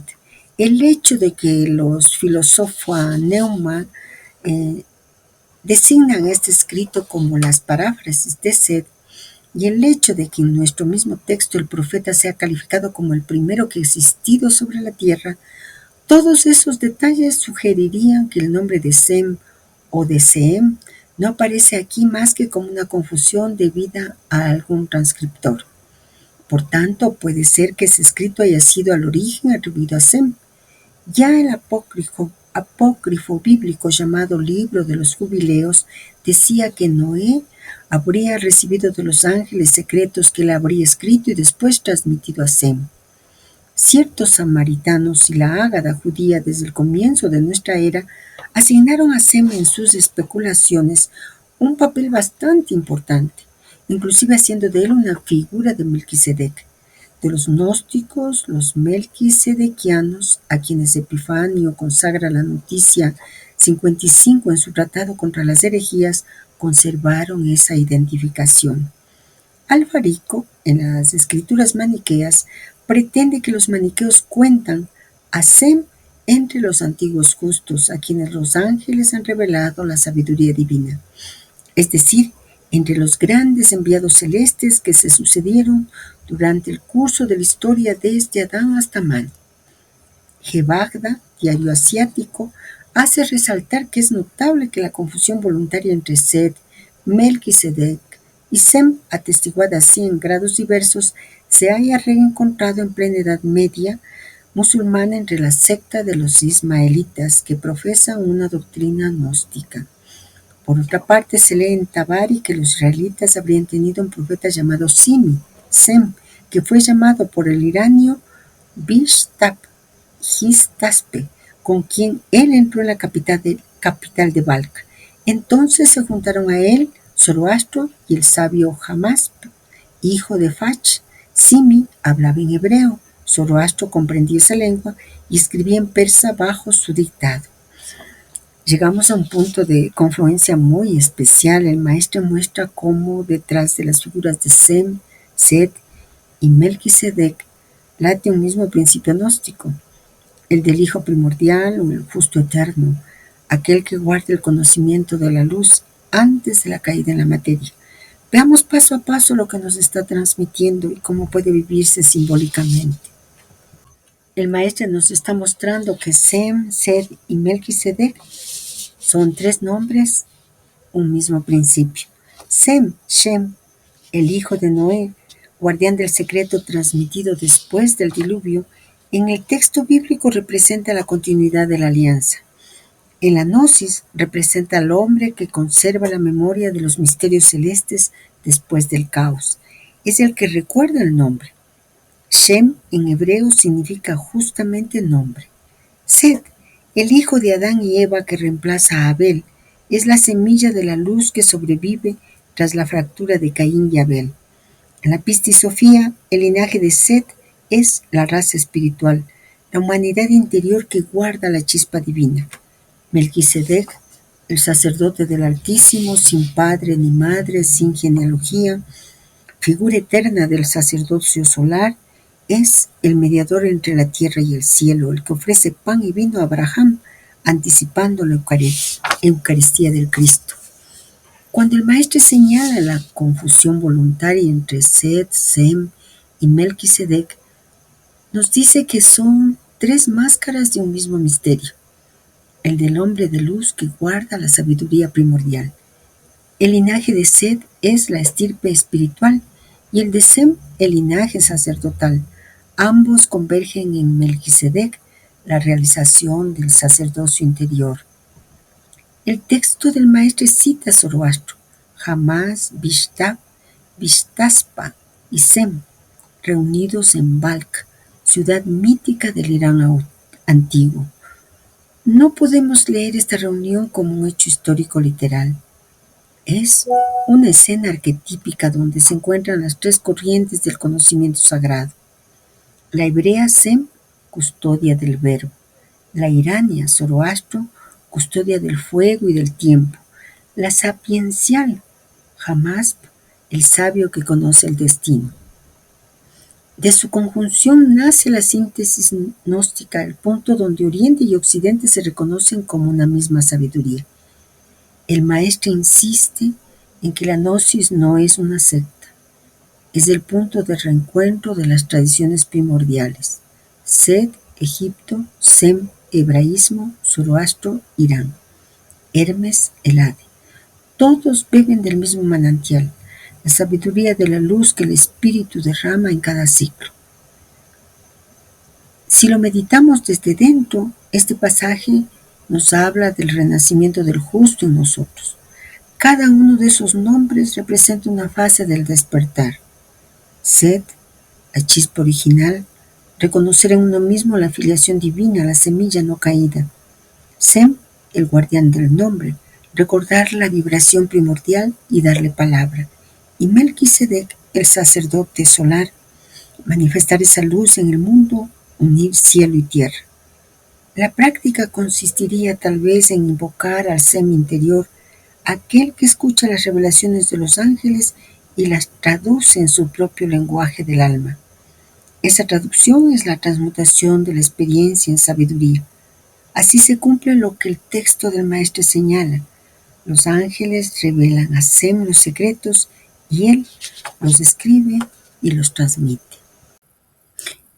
El Evangelio de Juan retoma todos esos símbolos y los lleva a su plenitud.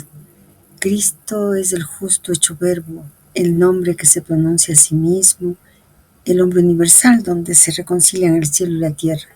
Él nos dice en Juan 1:5, yo soy la luz del mundo, y la luz brilla en las tinieblas, y las tinieblas no la comprendieron. Ahora tiene otro sentido, ¿verdad? Bueno, volvamos al propósito. Algunos escritos de la biblioteca de Kenos Bosquión eran ya conocidos, entre otros por la noticia de Porfirio consagrada a la vida de su maestro Plotino, quien había combatido personalmente en su Eneade a los sectarios recurriendo a esos apócrifos. A esos iluminados Porfirio los designa como cristianos, entre quienes él denuncia más particularmente un Adelfius y un Aquilinus. Estos, dice él, habían partido de la filosofía antigua y poseían un gran número de obras de Alejandro de Libia, de Filocome, de Demostrate de Lidia. Ellos mostraban también las revelaciones de Zoroastro, de Sostriano, de Nocotea, de Alógena, de Mesos y de otros semejantes. Ellos engañaban a muchas gentes. Plotino les refuta a menudo, pero él nos deja restos a examinar. Sostriano es mencionado por el polemista Arnovio, como habiendo sido el gran padre de Zoroastro el armenio, es decir, del Zoroastro al cual ha sido atribuida la narración apocalíptica de redactada por Platón en su República. En el Halógeno Supremo se descubre una gran visión de la creación del mundo superior, exaltando entre otras entidades a Barbelo. ¿Qué representa esa figura de halógeno? Tomaremos la definición de H. C. Puig, los nuevos escritos. Los diversos heresiólogos que combatieron a los gnósticos mencionan, en efecto, tanto a propósito de los grandes gnósticos como de los setianos, los arcónticos o los audianos, ora un apocalipsis de halógeno, por tanto aquel que cita Porfirio, ora 7 libros halógenos, se llama así en los escritos siriacos a un libro de los extranjeros, simple traducción literal del griego halógeno. En realidad se trata de revelaciones atribuidas al gran Set y a sus sucesores. Esa calificación de halógenos o extranjeros dado al profeta y salvador de la generación de los gnósticos y a su descendencia significa que Set y los suyos son de una raza particular, separada del resto de la humanidad y que participa del mundo de los poderes supremos. Recuérdese al dios extranjero de Marción, así lo evoca Jean Dorese. Widengren, en Mahoma, el apóstol de Dios y su ascensión, confirma que esa denominación de extranjero se extenderá inclusive más tarde al apóstol Tomás predicando el nuevo Dios. Chavenes y Pelliot, un tratado maniqueo encontrado en China, testimonia que de manera análoga el calificativo de extranjero es aplicado por el manicaísmo a la naturaleza luminosa que habita en el hombre. En cuanto a Set, esa apelación de extranjero le conviene tanto más ya que Georges Lesingle, en Cronografía, pretende que nuestras cosmogonías lo presentaron como nacido de Eva y Adán, pero no como del mismo nacimiento carnal e inferior de Abel y Caín. Además, ciertas tradiciones dicen efectivamente que Set habría sido raptado al cielo por la Madre Suprema, quien le reveló los secretos de arriba. En fin, él fue identificado con el Cristo y ese hecho es constatado igualmente por los escritos de Keno Bosquión. Reenviamos al lector a nuestros primeros propósitos psicológicos, inicio del número 3, por ejemplo, para comprender igualmente la similitud entre los 3 hijos de Adán y los 3 hijos de Noé, así como a los otros números de esta serie para aquellos que conciernen a los extranjeros de la raza elegida, particularmente los números 10 y 11, ver también el número 14. Bueno, el maestre con este conocimiento toca una de las fibras más finas y secretas de toda la gnosis, la del extranjero, halógenos. El ser que no es de este mundo, el justo que, aunque encarnado, no pertenece a la creación caída, sino que proviene de la luz inmutable. Vamos a recorrer este fragmento paso a paso como una meditación que desvela el sentido oculto de esa raza extranjera de Set. En griego, halógenes significa de otra raza, de otra estirpe. No se trata de una diferencia étnica ni social, sino ontológica.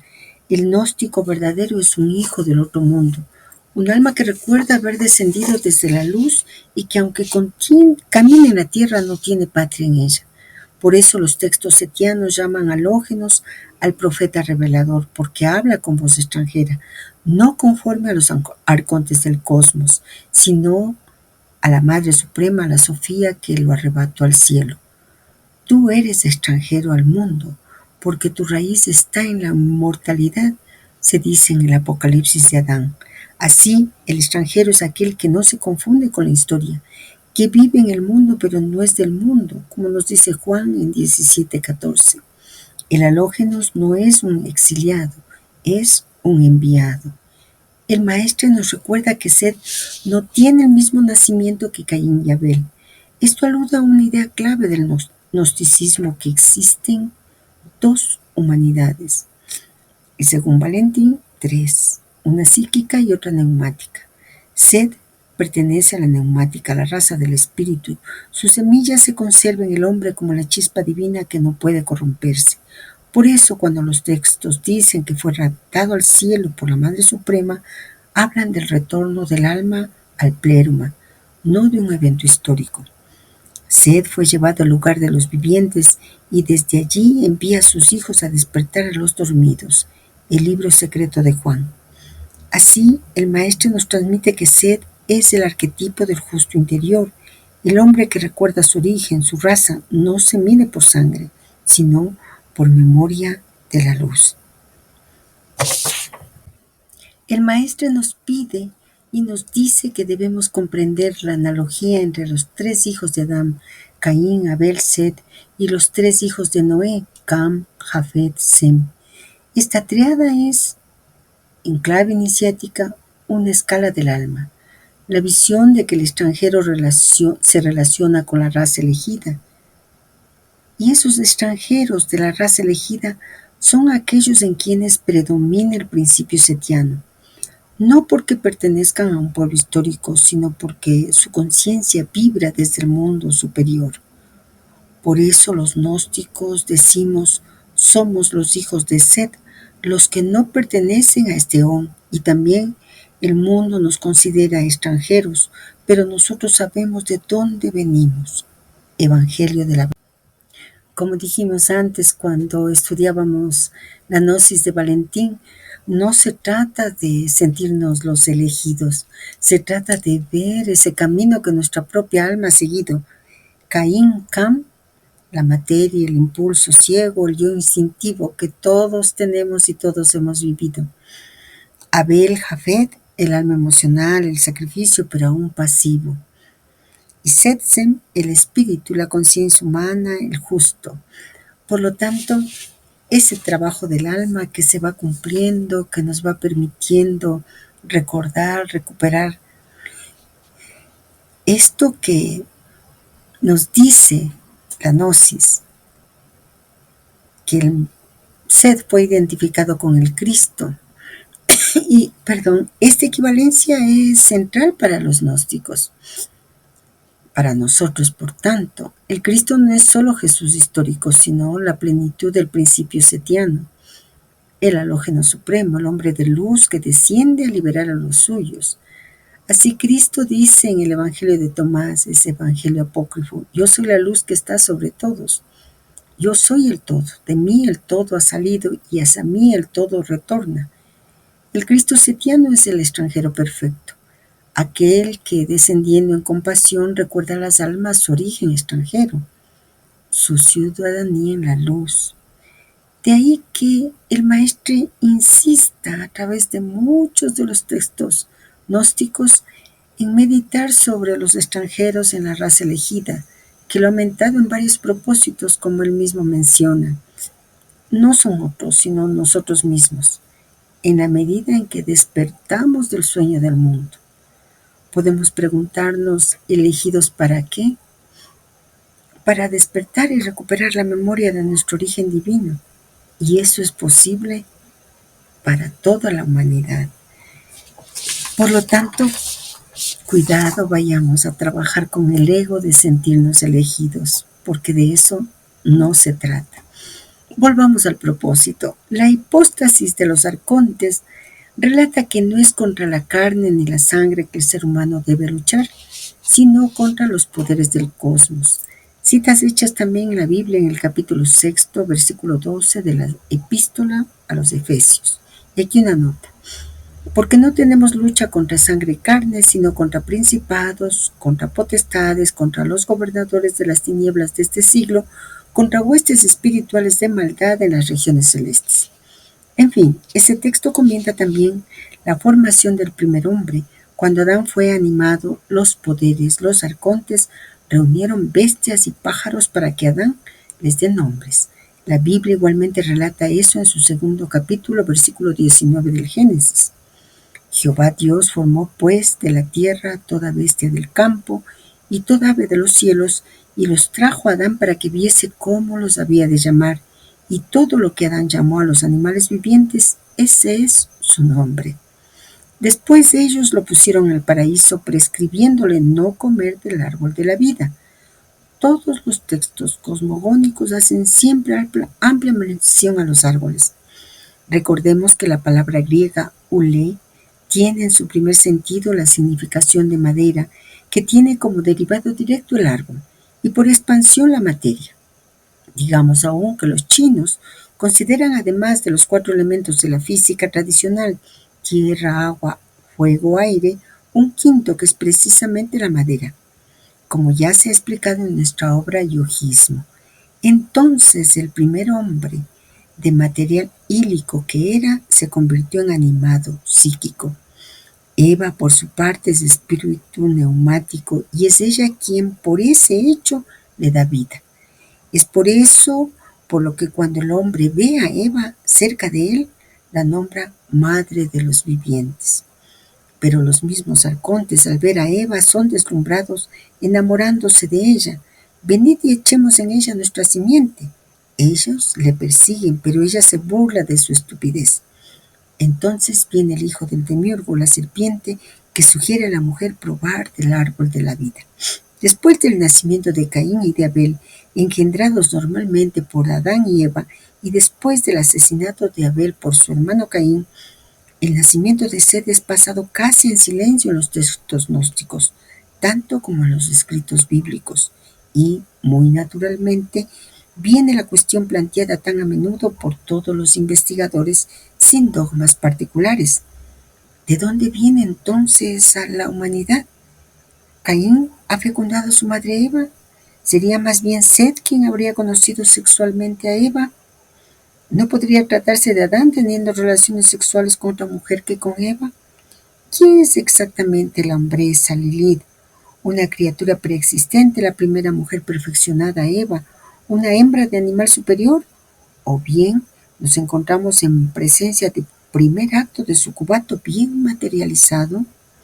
Los textos gnósticos mencionan solamente que el creador de este bajo mundo, descontento de los hombres que se han multiplicado, ordenó a Noé la construcción del arca y se dispuso a verter el diluvio. Y aquí otra nota. Uno se pregunta cómo habría podido ser de otra manera. Evidentemente la multiplicación de los humanos no podía hacerse más que por actos incestuosos. Por lo menos los primeros niños, ya que eran varones, han debido tener contactos carnales con su madre, o hay que admitir que Caín tuvo relaciones sexuales con su hermana. Existe en efecto una teoría según la cual la primera pareja humana, Adán y Eva, no tuvo solamente hijos, sino también hijas. Así, Norea fue engendrada por Adán inmediatamente después de Set. Pero ellos, Adán y Eva, tuvieron varios hijos que fatalmente debieron practicar el coito con su hermano o con su padre para perpetuar la raza.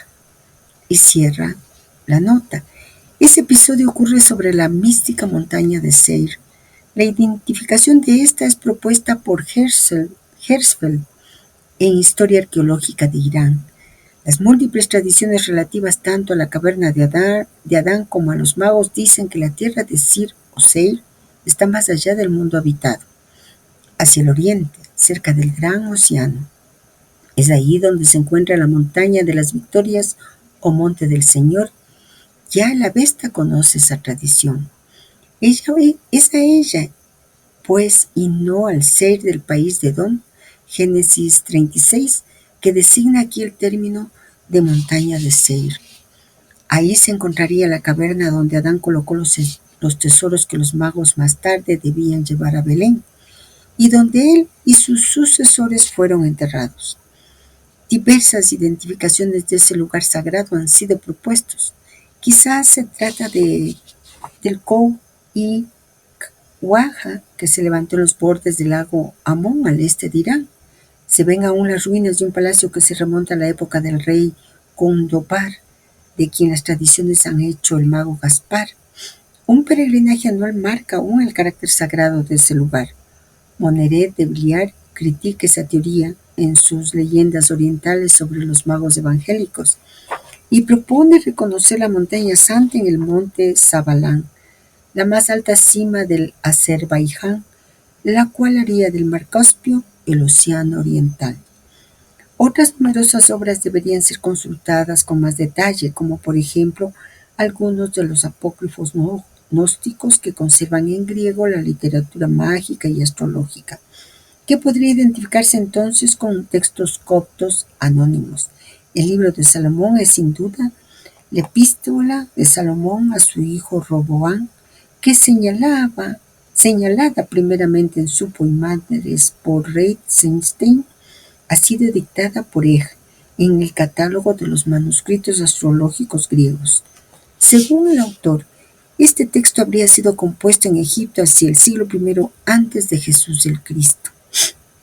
Ese texto, que se presenta como la llave de la hidromancia, menciona las influencias de los planetas, de los ángeles y de los demonios a cada hora precisa de cada día de la semana.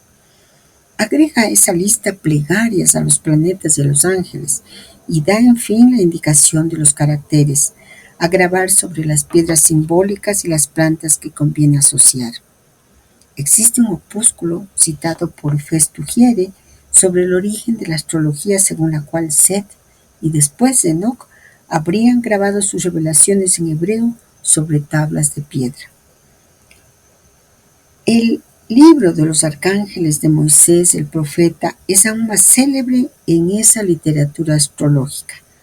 Lo encontramos bien editado en el Poimandres de Reisenstein. Epifanio, libro 26, atribuía a los grandes gnósticos el uso de un apocalipsis de Adán, con el cual sin duda el libro copto de Kenobosquion puede ser identificado. El maestro trae para nuestra meditación un pasaje bastante denso, donde convergen como un torbellino de símbolos los temas centrales de la cosmogonía gnóstica, la caída de la luz en la materia, la función del árbol, el despertar del antropos, la genealogía simbólica de Set y el combate contra los arcontes. Tomemos un hilo de oro para desatar este nudo con mucha suavidad. La hipóstasis de los arcontes, la verdadera lucha. Cuando el maestro nos dice que no luchamos contra carne y sangre, sino contra los poderes del cosmos, está usando el mismo lenguaje de Pablo, pero en un contexto más interior. Los arcontes son tanto entidades cósmicas, gobernadores de los cielos inferiores, como estructuras psíquicas, fuerzas que deforman la conciencia. El gnóstico no lucha contra el cuerpo, pues el cuerpo es un templo posible de la luz, sino contra las formas mentales que los arcontes imprimieron en el alma: ignorancia, miedo, deseo de poder, olvido del origen. En clave iniciática, el combate de Efesios VI se convierte en el trabajo interior de purificación del alma neumática. Así, la armadura de Dios es la luz de la gnosis viva, el cinturón de la verdad, el recuerdo del origen, la coraza de la justicia, el equilibrio entre polaridades, el yelmo de la salvación, el ojo interior abierto, y la espada del espíritu, la palabra creadora, el logos. El árbol y la materia. Ile. La relación entre ile, madera, materia y árbol no es solo etimológica, sino ontológica. La madera cósmica es el eje que une cielo y tierra, espíritu y materia. De ahí que el árbol de la vida sea el mismo eje del mundo, el axis mundi, donde el alma puede ascender o descender. Cuando el texto menciona que Adán es primero ilicos, material, y luego psíquico, mientras que Eva es neumática, lo que enseña es una secuencia del despertar. La materia es animada, el alma es insuflada, el espíritu se reconoce a sí mismo. Eva, como principio espiritual, no es la causa de la caída, sino la portadora de la gnosis. Por eso los arcontes se enamoran de ella. La luz les deslumbra, pero no pueden poseerla. Set, el halógenos, el hijo de la luz. El nacimiento de Set marca el retorno del espíritu al mundo. Caín, la fuerza de la tierra, y Abel, el aliento efímero, representan los dos polos del alma dual, pero Set es el tercero, oculto, el mediador, el que lleva dentro la chispa del pléroma. Por eso se lo llama extranjero, halógenos. No pertenece al cosmos de los arcontes, sino que viene del mundo luminoso. Él es, en la antropología gnóstica, el modelo del hombre espiritual, así como Adán lo fue del psíquico. La montaña de Seir. Las tradiciones que colocan la cueva de Adán en la montaña de Seir, u oriente mítico, no deben tomarse geográficamente. Esa montaña representa el centro del mundo interior, el lugar del tesoro oculto, el depósito de las semillas de luz que los magos recogerán más tarde.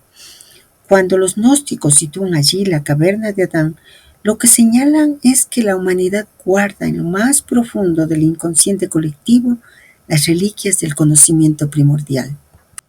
Los textos gnósticos y astrológicos del Libro de Salomón y el Arcangelique, estos tratados, aunque parezcan desviaciones esotéricas, son fragmentos del mismo intento gnóstico: reintegrar el orden cósmico. El cosmos que los arcontes gobiernan no es malvado en sí, es la prisión de la luz, pero si el alma aprende las correspondencias planetarias, angélicas, numéricas, puede moverse dentro del laberinto sin perderse. Por eso, estos libros enseñan plegarias, horas planetarias y piedras simbólicas, no como superstición, sino como claves de resonancia. Cada hora, cada astro, cada ángel corresponde a un nivel de conciencia. El conjunto del pasaje muestra el intento del maestre por restablecer la unidad entre la tradición gnóstica, la hebrea y la irania. Adán y Eva son la luz y la materia. Los arcontes, las fuerzas del cosmos que confunden el alma. Sed, el espíritu que despierta. Y la montaña oriental, el corazón del mundo. Y recordemos siempre, vamos a escuchar muchas veces a lo largo de estos propósitos de los misterios mayores del Oriente, que es una forma en la que los místicos, los sabios, llamaron al polo. No es el Oriente físico. Y bueno, lo que nosotros podemos preguntarnos es, ¿cuál es el propósito de todo esto que señala el maestro? Pues el propósito es el trabajo iniciático, desde el principio al fin. Consiste en reproducir ese drama dentro de nosotros mismos, redimir la ile, atravesar el psíquico y dejar que lo neumático resplandezca. Solo entonces la lucha con los arcontes termina, porque el hombre mismo se convierte en arconte de la luz, gobernador de su propio universo interior. Y con esta meditación terminamos, amigos queridos, la parte cuarta de este propósito maravilloso, de este conocimiento salvador. Pero nos vemos pronto porque tenemos que concluir esta meditación.